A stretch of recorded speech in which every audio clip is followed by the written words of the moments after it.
next we have Francis Raval from San Diego, California, and his title is A Day in a Life of a Manananggal. Good afternoon.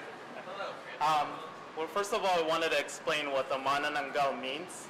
Well, Manananggal is a creature that's based from a myth in the Philippines, which I originally came from. Well, it's a Manananggal is like a character lives among the people on the day, but at night it like transforms into this creature. Actually, the Manananggal is taken from a word tanggal, which means in English remove, because the way he transforms or she transforms is, she grows these wings and removes her upper body from her lower and flies away. That's pretty much her character is. But in that comic book, though, I'm kind of trying to go to the lighter side, which is showing what she does in a day. I guess it's also pretty much like an introduction to the character of the thing, but also shows what she does at night, so just the people would get the whole idea of what she is. Comedy and horror is kind of tough, two tough ones to mix. Yes. I mean, what are you thinking? Like The Evil Dead? I mean, what's your reference point for mixing comedy and horror? Okay. Something like, I guess I've seen some. Yeah, one of them is Evil Dead or Shaun of the Dead, something like that. Those two movies. What is her journey as a character? She came in a line of like these other creatures, but her ancestors, what only does is like normally just to feed, like at night. But she's really different. That she wanted to help people and try to take that curse and look at it optimistically and try to help people with it. It's like where she has to separate her lower and upper halves. Is that important? Yes. That's really she separates. Yeah, that's the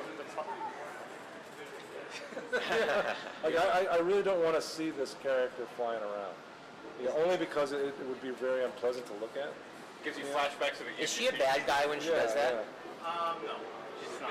She's like she's a different character, but her ancestors does differently. Is she up against him?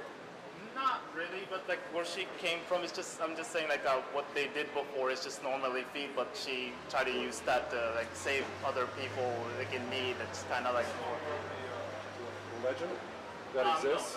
No. Part of the legend is just normally they just do that and then they feed on people. And they what? They feed on people. Okay, so part of the legend is she would turn into a monster. Yes.